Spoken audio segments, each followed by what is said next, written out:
All right, good evening. We're live for our school board meeting tonight. And it is Monday, June 23rd, 2025 for our June 2025 business meeting. Please stand for the Pledge of Allegiance. I pledge allegiance to the flag of the United States of America and to the republic for which it stands, one nation, under God, indivisible, with liberty and justice for all. I'm late. We think I'm coming. Good news. I'm excited to share with you something I briefly mentioned to you last month. Just excited to talk a little bit more about it. Parent Squared is coming to Columbia School District in August. And just to give you some background on this, the why part. Going back to our strategic plan, we actually have a spot in our strategic plan that talks about communication. You can see up there in front of you.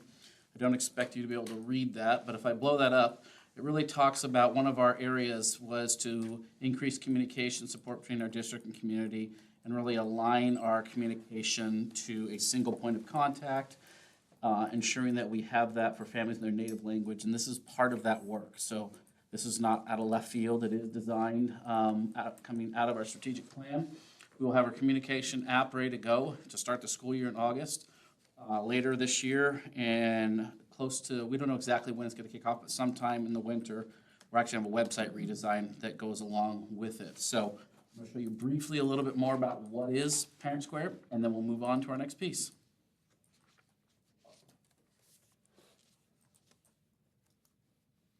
Congratulations! If you are watching this video, it means that your school is using Parent Square. You may be asking yourself, what is Parent Square? Parent Square is a safe, secure, and modern approach to communication and collaboration between school and home. It is a central hub for all district, school, grade level, class, and group notifications about your children. Better still, school communication comes right to your fingertips in a way that is convenient to you, whether it be email, text, or app notification. You will also receive texts or voice calls for urgent alerts and reminders. You should have received an invitation from Parent Square via email or text asking you to activate your account. All that'll come out in You can also August. request another activation invitation with the email or phone number that you provided to your child's school at parentsquare.com or on the app. If you don't remember the information on file at your child's school, please fill out your Join Your School form to send a request to your child's school to add you to Parent Square today. Parent Square also has easy-to-use apps for iOS and Android phones that can be downloaded from the Apple App Store or Google Play Store. Once logged in, you'll see your custom Parent Square feed. This page shows all information related to your children, including any school-wide, grade level, class, or group-specific information. No more need to search through emails, schools, or multiple websites to find important information. Prefer text messages over email? No problem. From your account page, you can update your notification preferences, so information is coming how and when you'd like it. Language settings can also be changed, so information is coming in your preferred language. Parent Square is great at increasing collaboration and helps you get involved in your school communities. You will automatically receive information from the school office and your kids' classes, and any groups you or your kids belong to. You may also join a public group within the school. You can participate with just a click of a button. Parent Square allows you to fill out a form quickly. No more handouts and permission slips lost at the bottom of backpacks. You can sign up to bring in an item or RSVP for an event. You can also comment on and appreciate a post. Please give these generously to show your school community support. Using Parent Square, you can also chat directly with a teacher or staff member using our Messages feature. This keeps all communication in one place without the need of additional directories or email addresses. We also have a personalized calendar to keep you up to date with school events, and our photo library stores all photos that have been shared over the course of the year. Thank you for joining Parent Square. Register your account, download the app, and start interacting with your school community today. So the brilliance of this is a couple of things, and I'm just going to move very quickly through this, but we're really taking all the different forms of communication we have right now that we use at the district level, at the building level, at the classroom level, everything from the specific classroom teachers to coaches. We're all aligning it down to one form, right? great. This will take place a lot of the Final Forms communication. This will take place of Class Dojo. It will take place of the district messaging from School Messenger. We're all using one set of communication, and it'll all flow through this. What's also great and amazing about this is that when it talks about preferred language, it has over 100 different languages that it can simultaneously translate to and from. So if we have parents coming from any number of different schools and languages, if they want to communicate with Carla in any language, they're communicating with her real time in their native language, and it takes it and changes it to English, and then Carla goes back and forth. So we have seamless communication on these pieces. So it'll be nifty, nice to kind of get everyone going down the same path on this, kind of unifying our communications. Thank you. I just wanted to tell you a little bit more about it. It's been something we've talked about in the past, and so we're finally pulling the plug. Again, Andrew has been a lot of help on this moving forward, but part of our plan we designed several years ago. So, okay, keeping the loop. I was encouraged to see for those, I mean, I'm thinking of all the parents out there who aren't either savvy enough or whatever to manage an email and a password and all that. And they can opt into the text side of it and get it that way, and Yeah, you can use it from your phone, an app. You can get it from your desktop. That's the same thing with teachers. They can use their desktop. They can use their phone if they choose to. They'll have a desktop version, so they don't have to use their phones. It's just a different way that we can access parents quickly, timely, but there's so many other different features that it allows that we haven't even begun to talk about. When you talk about, I'm just going to use things like, you briefly mentioned parent parties, sign up for something. We can even use it for conferences. You use that to sign up for times and things. You're going to use this piece to do a lot of different things. School delays, closures. Any time in the future when I want to put things on the website, right now the current process is I figure out what I want, I get it to Murr and Andrew, they put it up there. Once they have it from my phone, I can be able to update our website from my phone, different things. So it's the timeliness of it, real time. So, okay. Again, thank you. It was a big deal. I've been pushing on you for a while on something like this, and seems to make it happen. So, all right, board operating principle review. If you want me to get started? Or you wanna- Haley, why don't you go? Okay. I'll do board, superintendent. Kyle, would you do staff? absolutely. Columbia School District subscribes to the Washington State School Directors Policy News to provide accurate and authoritative school district recommendations. Upon receipt, the administrative team reviews the policy to ensure that the district is in compliance and to make any necessary changes. These policies may go through multiple readings prior to final approval from the board. A policy may be adopted immediately when doing so is deemed essential to the good of the district. The board will direct the superintendent to develop procedures to implement policies. The board does not take official action on procedures. It does, however, review procedures and provides feedback to the superintendent. Board, study administrative reports on the implementation of policies and the effectiveness of policies. Exercise final approval over all policies. Once policies are approved by the majority of the members of the board, support them even though you've spoken against them initially. Superintendent, advise and assist the board in developing policy. Share concerns about the ideas that may not work. Once in place, support the policies of the board, whether or not you're in full agreement. Inform the board of the manner in which policies are being administered and when and if they need to be revised. The superintendent is charged with developing procedures to ensure policy is implemented. Staff, share concerns with your supervisor about ideas that may not work. Once in place, support the policies of your supervisor whether or not you are in full agreement. Inform your supervisor of the manner in which policies are being administered and when and if they may need to be revised. Thank you all. Any changes or additions to the agenda? No changes. The agenda will play out as is, with the exception of the public hearing needs to start precisely at 7:15. So I may move some things around to start it right at that time if we move forward. Consent agenda, 5 items. Make a motion to accept the consent agenda. I'll second it. Any discussion on the 5 items? Good, Michael?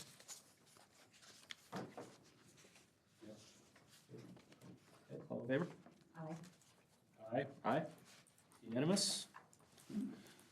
Hearing visitors, Carla, would you like to? Thanks for being here. So I suggest we move on to our enrollment and financials, and we'll come back for the Perfect. next meeting at 7:15. So enrollment and budget status. And I'll just work through these if you just wanna. So enrollment for June, we ended at 738.20. That includes TK students. Gen- Slightly down, right? Yeah, we were down 10 from May to June, but overall, the average 744, so still maintain a strong enrollment. Thank you, sorry. General fund balance as of the end of May, we're at 2.5 million. Capital projects fund, we are at 390,000. Debt service fund, 278,000.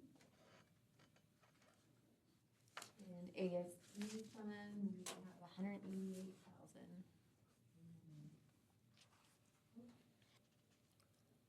TVF, we are at 40. So we'll come back, reminder, transportation vehicle, we'll have our August payment that'll come in, and then we'll see where we're at that one. We'll talk about if and when we're ready to look at a new bus beyond that. We have 1 minute until 7:15, pretty close to that, so I'm gonna work our way back.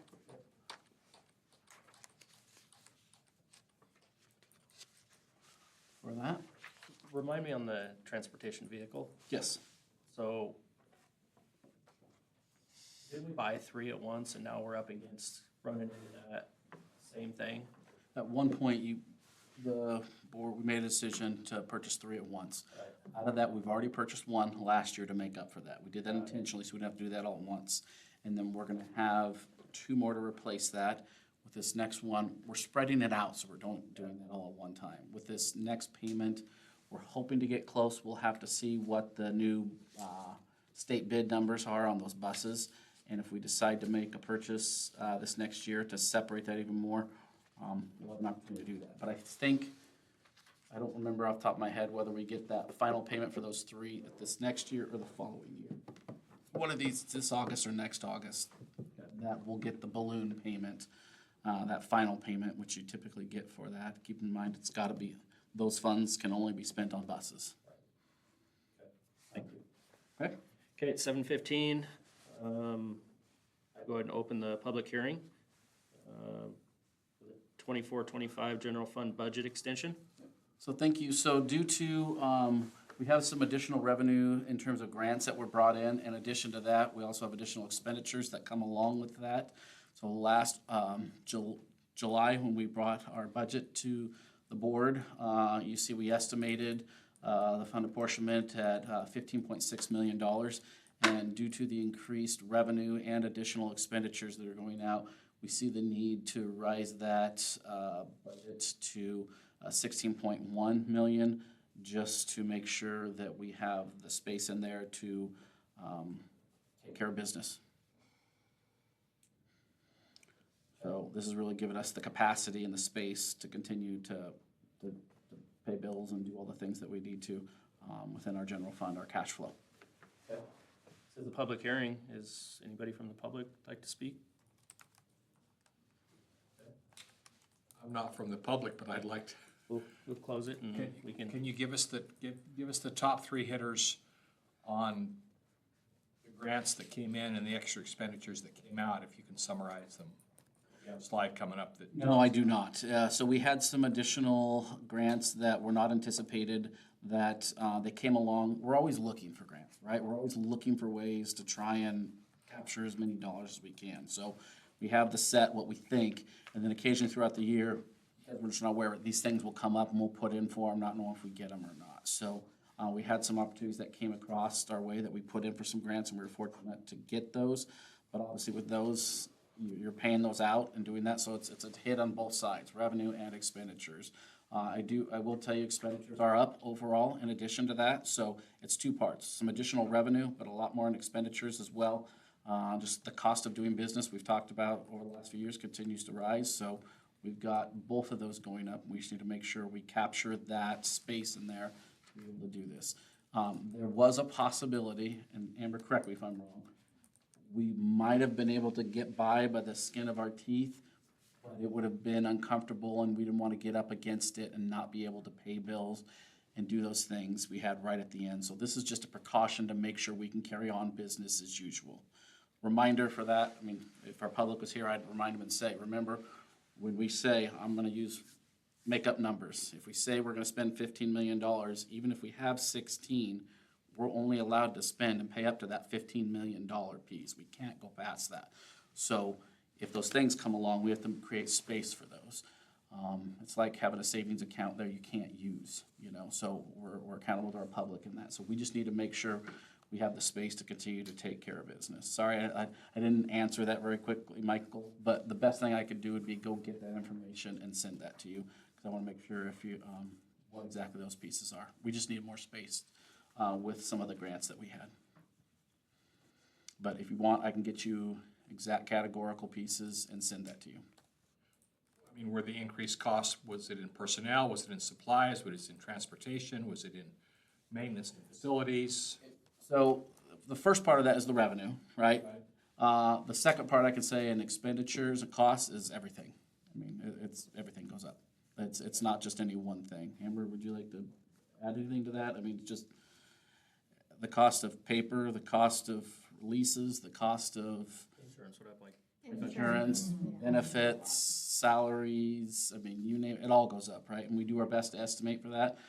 Sometimes we'll get grants that brings another person on, right? And it'll pay for part of that, and we eat some of the other costs, so. And some of that is anticipating some of our expenses in July and August. They haven't happened yet. But, there's some things that might need repaired or fixed, and we need to have that capacity there. We still talk about that HVAC that we haven't fixed on top of the high school, it's still sitting there, right? So we just need to make sure that we've got the capacity. Sounds like the Donald dollars and the Biden bucks are coming home to roost in the form of inflation, in some ways. Yeah, I mean, I think everyone would say they feel it, right? I mean, it's, it's not schools, it's homes and people and everything, right? So,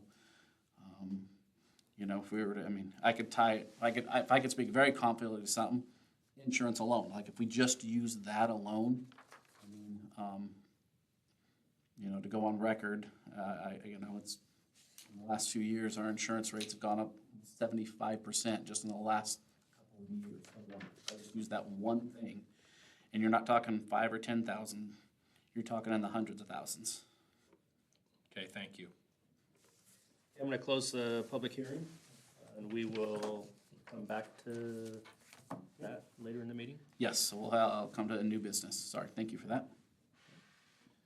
Okay, we've already taken care of enrollment and finances, so I'm gonna move on to something I'm excited about, which is our administrative reports. Look at those faces. Aren't they so cute? So, Mrs. Robillard's here for the second time to talk to you.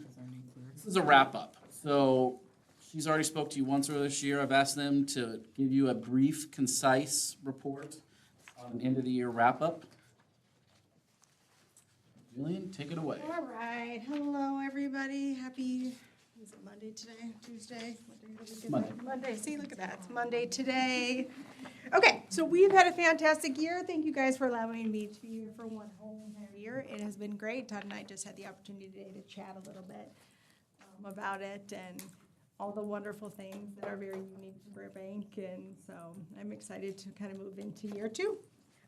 So quickly today, what we just kind of want to go over is some of the growth that we made. So I love a good graph. So if you guys will look at the math where we started right over here, the first section in gold kind of tells where our kids started in the fall. We had very few kids that were kind of that early on and on grade level, and as you can see, we made some great gains. So our goal is on the above and mid, we're seeing those numbers increase. On the below, we're seeing them decrease, which we are very well. This is pretty consistent to what last year and kind of historical data has done, so our kids are really still showing that growth, which is fantastic. If you look at the reading, we did the exact same thing. We made some great gains when it came to our reading. That is something that we're really focusing on, especially at primary this year. Our teachers are starting to get training and letters, and we're kind of moving along with that. So I'm really excited to kind of see as that progresses into the following year as we continue to make shifts and changes. So we're just seeing the growth. Our kids are working hard. Our teachers are working really hard. So it is going exactly the way that we want it to go, which is fantastic. I'm really proud. The other big thing that we're doing this year is our MTSS SEB. So we moved from Tier 1. At the elementary, we got to start dabbling in Tier 2 right at the end of spring, just kind of getting it planned and set and ready to go. So we knew that we were going to jump right into it starting in the fall. We are really excited about that. We actually just added a full-time school counselor into our mix too, because we know that the needs based on our data really showed that we needed some more mental health support at the elementary level. And really support that. So I'm excited to take that piece on as well as we move into Tier 2 next year. Is that a new position? We're redesigning the position. That position itself is new, coming from existing staffing. Yes, yes. So we used to have a student support service position before. So what we're doing now is we're just bringing somebody who has that mental health training into it as well, and that like kind of the social work support. So really trying to kind of bring some of those services into our building and community. So we're really excited about that upcoming change as well. Social work through counselor background. in that. Yep. Any questions for me? That's good. Thank you. Miller. Equally awesome pictures. Oh my goodness. What's that? I said no toothless grins in there. I know.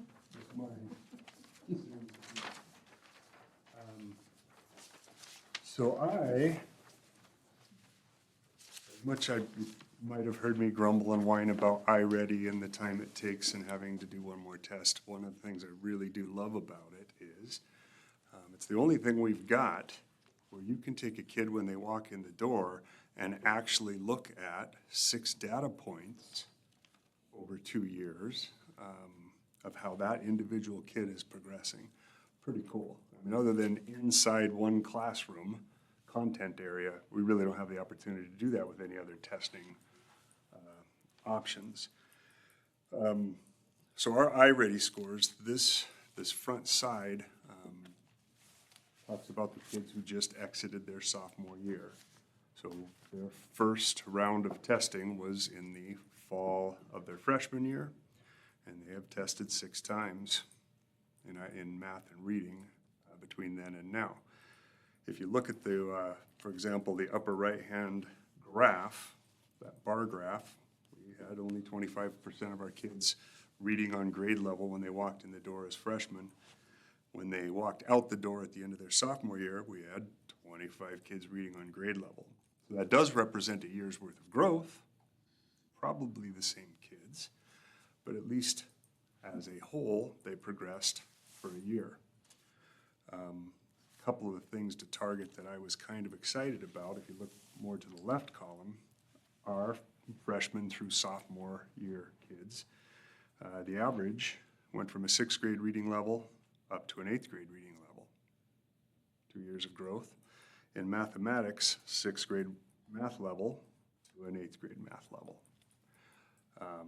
But one of the things I'm super excited about, I think I gave this little spiel a year ago and talked about our special population students tended to do better last year than our average kid. You might have seen an award that our school got. That's our special ed population. If you look at just our special ed students, they went from a 2nd grade reading level to a 6th grade reading level over that same 2-year span. So those targeted interventions that are going on with those kids, wow, they're paying off some big dividends.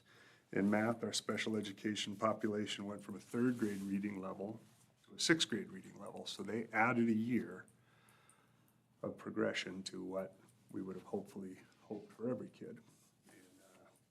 In our English language learners, which is our other targeted special population group, 4th grade to 7th grade in reading, 5th grade to 7th grade in mathematics. I was hoping that one would have been more than 2 years as well, but didn't quite get there.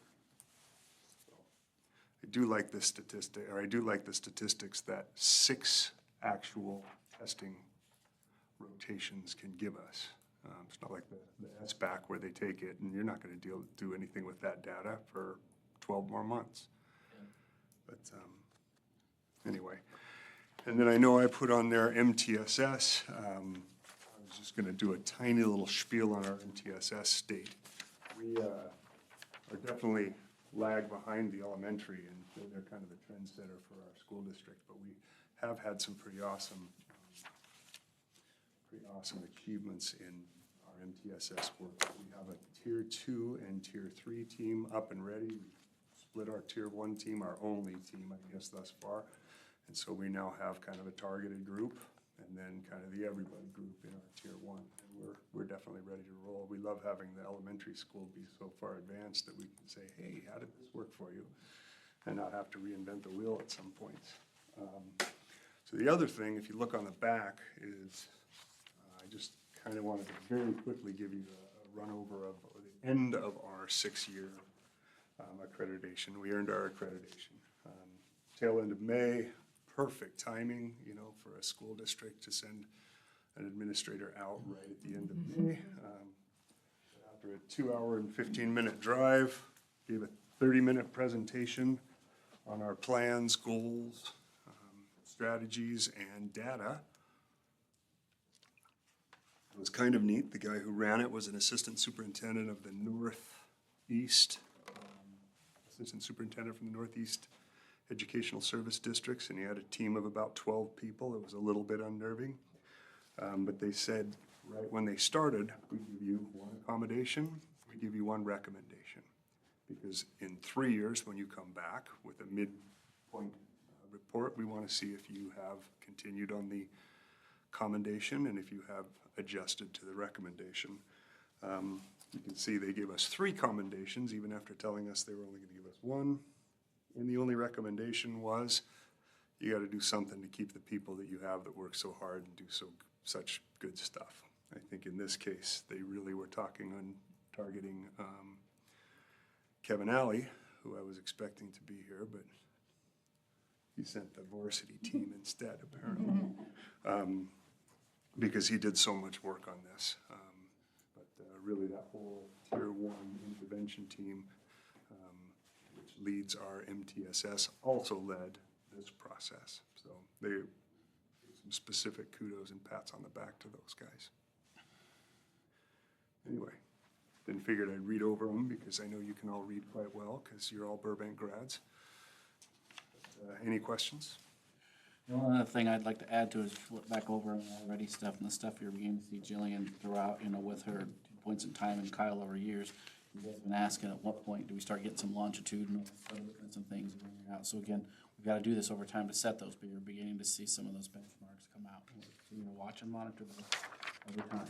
But the big thing you see down there is, especially when you get the secondary levels, if you're ever really going to make some, you know, progress, you're going to have to make multiple years to truly catch up on some of those things. And so we're seeing evidence of that for some of our struggling learners, and we've got to keep on pace and par with the students that are right where they need to be. So pleased with both. I'd like to highlight and brag about them, but each of them has a team behind them doing some really cool things. And so just want to highlight and share and I guess brag a little bit about the work they're doing. Go ahead, Michael. Kyle, I smile when I read this, this recommendation that they talk about filling the gaps that exist when staff members leave and transition. I think that, I mean, one thing that's in our favor is we probably have a lot lower leave and transition rate than most other high schools though, right? It doesn't happen very often. Oh, absolutely. Compared to the average. When we interviewed for the job Pattiani just left, one of the candidates said, every time I interview, I want to ask why the person left. And they said the person left because they were able to, they retired. And if you're asking, like, do people like it here? My most recent teacher to come on board at the high school prior to this position will have been 6 years ago. Prior to that was 10. Turnover's insanely low. High school, Columbia in general. I mean, people don't want to leave. I'm sure that has a lot to do with the school board. In the paper today, I read the article about, our friends across the river going to a 4-day week because they're short of money. And Pasco settled a $2 million discrimination lawsuit. And Kennewick has an elementary school on the special watch list.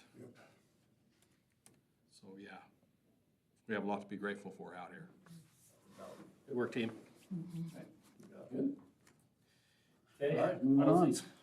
So policies, I bring to you tonight a set of 5 policies, all in their second reading. Last month, we had a chance to first look at it. Keep in mind, everything I brought to you tonight is essential. 9.8, the policy number 2020 is a result of Senate bill updates. Policy 2021, again, has to do with House bill updates. Policy 2230, some WAC guidelines and adjustments to do with TK, transition to kindergarten, some of the adjustments they're making with the RCWs there. Policy 5011, sexual harassment, staff, it talks about the Title IX stuff. We've already made some adjustments on that. That's just policy reflecting. I think we've already made. So we're already in line with that. And policy 6801, capital assets and theft. This comes, we're dealing with auditors on some of these pieces and making the adjustments that we need to make. So everything in here is stuff I recommend or is suggested by law. And is WASDA is deeming essential. I forget, individually or all together? You can do them all together if you'd like. Entertain a motion on the 5 policies, second reading. I'll make it. I'll second it. Discussion? It seems like that just about every meeting, we have a new revision on this, sexual harassment thing. Can the state just not make up their mind or catch up, or?